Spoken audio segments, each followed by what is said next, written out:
Hello, my name is Rich and I'm from Midstate 515 Resellers. And today's video is going to be a little bit different. Yes, it is Sunday. I should be doing a what sold and ship with me type thing, but as you can see, the packages, everything has already been packaged and ready to go. And that is because in my brilliance and obviously being a newbie at in YouTube, I forgot to turn on that camera that typically watches or monitors or records what I'm doing over there at the desk. So we've lost that. That is also where I recorded my audio. I did have the side camera running, the profile camera. However, I didn't have audio on that one. That one wasn't recording any audio. So we don't have any of that. So what we have is the finished product. So I probably saved you a long video. I did have a few more uh, packages this time, a few more orders. Um, just so you know, we ship 6 days a week, Monday through Friday. Typically, I get there at noon at the post office so that I can make the priority truck that leaves at 1 o'clock. So if I get in there, I can get those packages. That's Monday through Friday. Saturday morning, I do ship. I have to cut it off because I have to be at the post office at 9 a.m.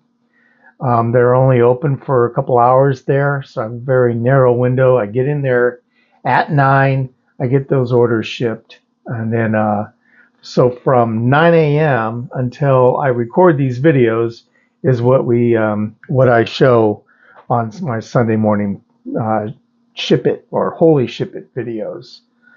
So not too bad. We did make one Macari sale, one Poshmark sale, and 9 eBay sales. I do have some more that are not reflected there. I haven't got to those. They came in here a little bit later.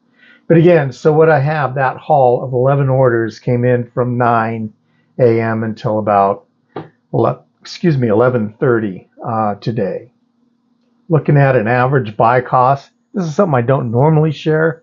I'm more prepared with it now because I'm trying to recover a video or at least some footage here. So an average buy cost of this was $1.63. Some items that threw us off there is we used to buy jeans at Goodwill, and our Goodwill charges $8 per pair, or $8 a pair.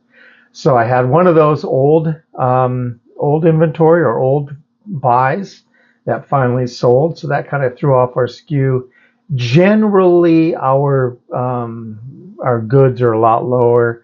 They're closer to $1. Sometimes they go up to $3, but they're not generally not at that $8 mark. Anyway, so the average buy cost on these was $1.63, and then the average sale price was $17.63.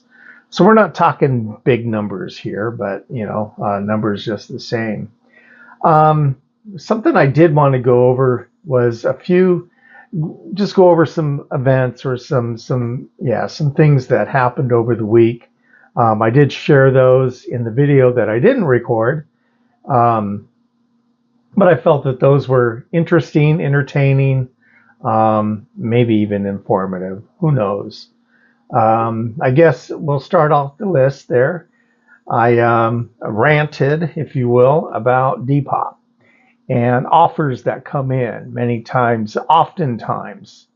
Offers come in, they're reasonable, I appreciate them, I'll accept them, and ghost. We don't hear anything back. I don't know how to poke or prod.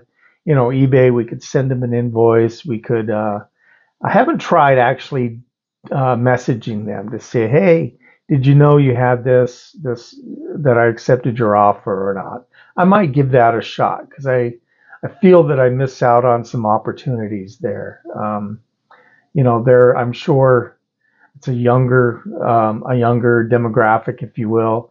They're a lot busier than, say, a fogey like me, but so they may not always be glued to their phone, or at least to that application or that app.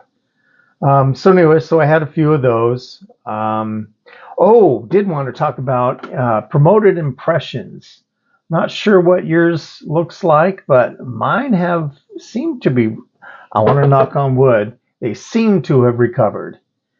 Yesterday, sorry, this is Sunday, so Friday, they were up. They were up 30%. Okay, let's back up. For a week now, they have been 50% lower. So there's been 50% fewer promoted impressions than what we typically see or have generally seen or we normally see. So that's been for the past week. There's been some chatter on YouTube and that, and I know that some of the people that I follow have mentioned that they've talked to representatives at eBay, and apparently there was a big noise, a big stink made about it. A lot of tickets were submitted for that. I did begin to see a recovery on Friday. As I said, we were ultimately only 20% down of where we normally were. And then yet yesterday, we were actually 20% higher than our normal range. Typically we're at overall, well, here, I can give you a better deal on that one. Let me scroll that. And so promoted impressions, we were at 146,000. So, and I don't know, I don't want to, state the obvious here, but impressions are simply the buyer had an opportunity to see your listing. So when I say an opportunity to see, you may have been, a few pages down. You may be down in the section where it says also, also or similar items. They put them on different. Your listing may appear on different areas of the of another listing or in the search results itself. So anyway, so we did see a gain, a big, I'm stumbling in my words. We saw a 20% increase on that, and that was yesterday. And again, I want to say that during this whole time, our page views were not impacted. I don't see a decline in page views even when we were at our lowest point in impressions. Sales have been about the same. We our store, or I should plural stores, because we sell on multiple platforms. We were looking at an average of 6 sales per day. So not bad for the amount of work that we put into it. And certainly where we are right now, we've learned a lot, and our listings in that our items are improving as well. So I would expect bigger things, better things out of that, but still not bad at all. Yeah, so I won't beat this horse, but I guess, the more while I'm happy that our impressions are back up and they seem to have recovered, I am disappointed. I have to admit, I am disappointed in there not being like an announcement or a news or something from eBay that says, look, we had an issue, we resolved it, whatever. I worked for IT, have for the last 35 years. When our customers call and submit a ticket, you're darn well sure that we're going to get back to them individually, every one of them, and explain what happened, and assure them that a resolution has been made and corrections and whatever it was. If it's widely impactful, meaning a lot of our customers impacted, we're going to send out an announcement and make sure everyone's aware that we do have a problem. Otherwise, like I'm sure eBay was, we're flooded with calls, and customer support has a rough day. Anyway, so that is a little bit disappointing that we couldn't have heard back on something. I mean, stuff happens. I understand. I work in IT. I get it.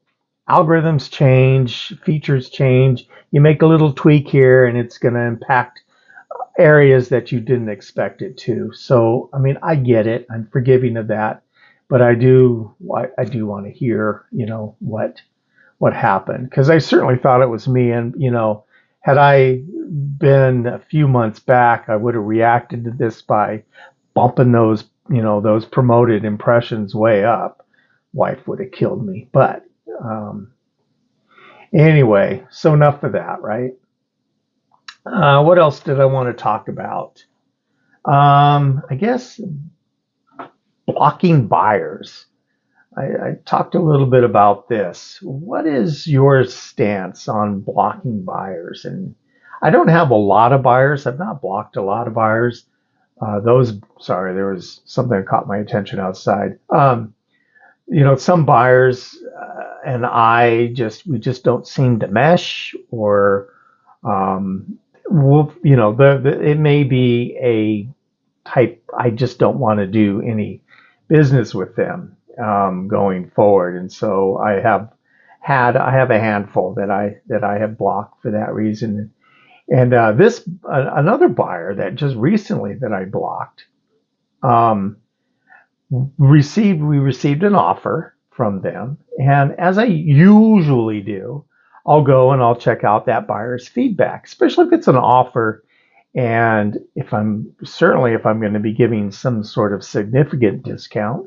This wasn't too bad, but just the same, I checked their feedback.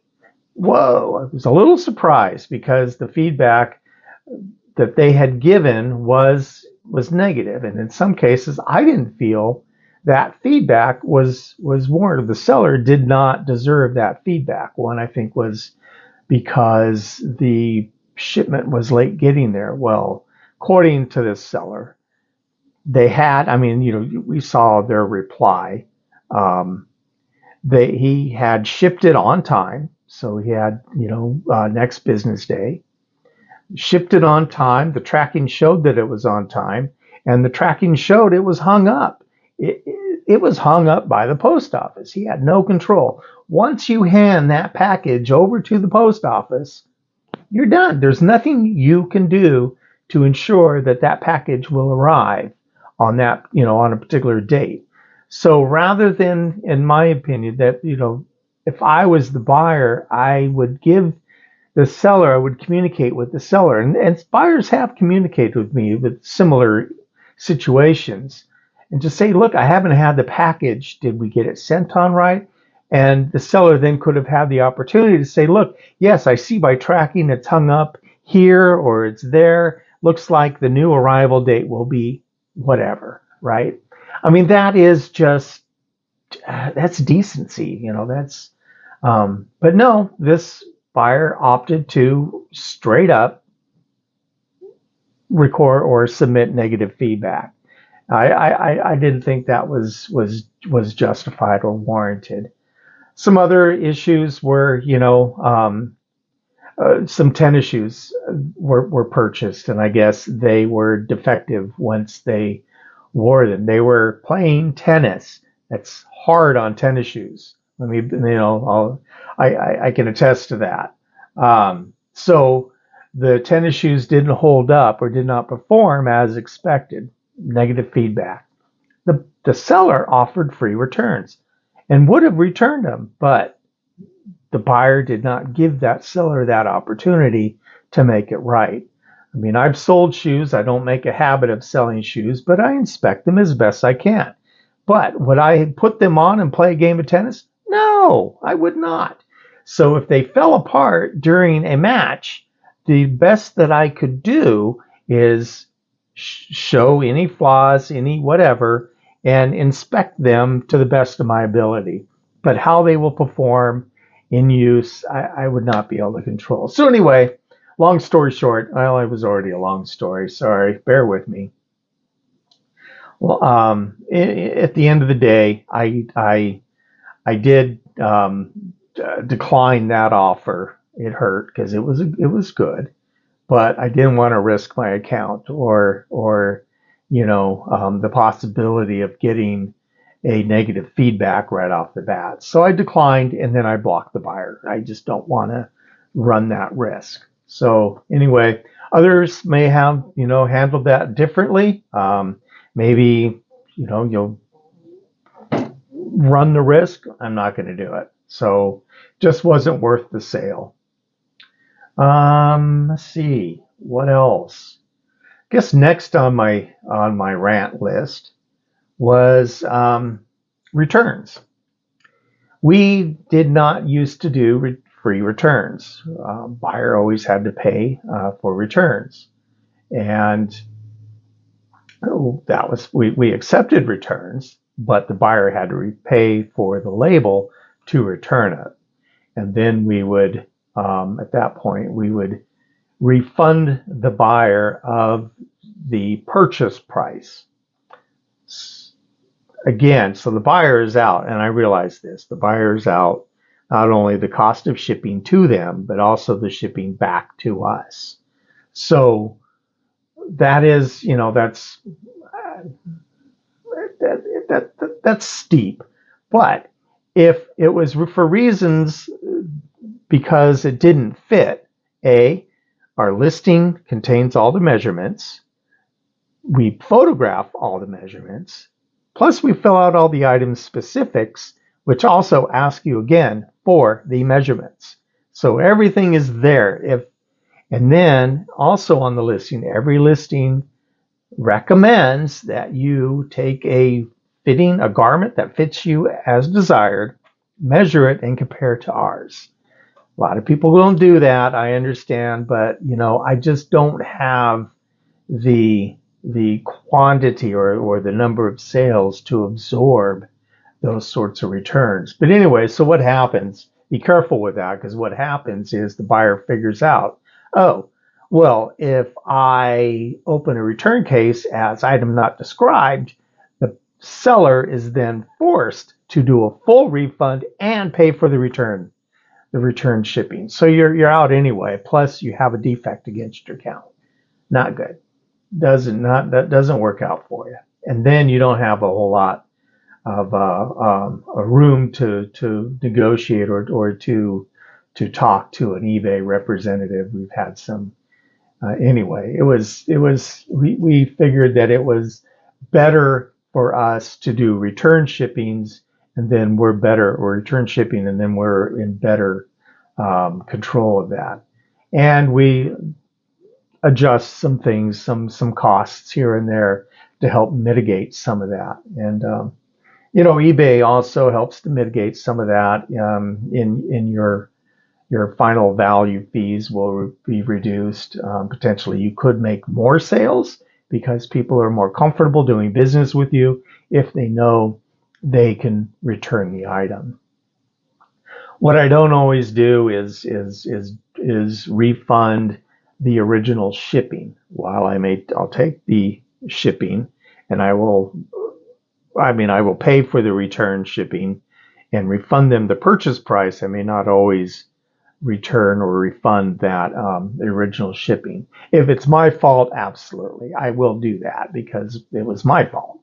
But if it's their fault, then I don't feel that I should be penalized for that or absorb that cost as well. Anyway, so food for thought. Light me up if you want. I will always consider other opinions. May not always incorporate them into my model, but certainly would be interested in others' feelings on that. Let's see. So in this case, and what we've found in many cases is it's cheaper up front for us to maybe just discard the item, meaning I will message the buyer and say, look, I'm sorry that this top didn't fit as desired. Please, while we try to do our best and I'll state, hey, look, we gave you pictures. We had the measurements are everywhere in the listing, but please keep the item. Don't bother sending it back. And we hope you'll do business with us again. Not exactly words like that, but you get the gist. And then I'll refund them their purchase price. and not expect the item to come back. And the reason I do that is it closes the case. The return case is closed. Even I may not always refund the original shipping, but the case is closed, and I don't have to absorb that return label cost. I understand that's the cost of doing business. You can write it off as an expense.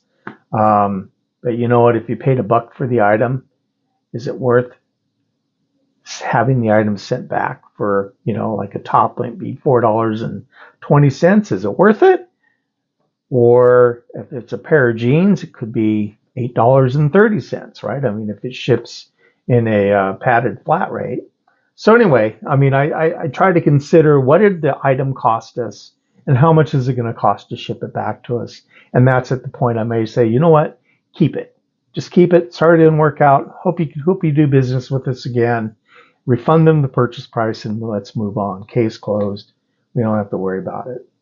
So anyway, those were the talking points I had this week. And so a little quicker video.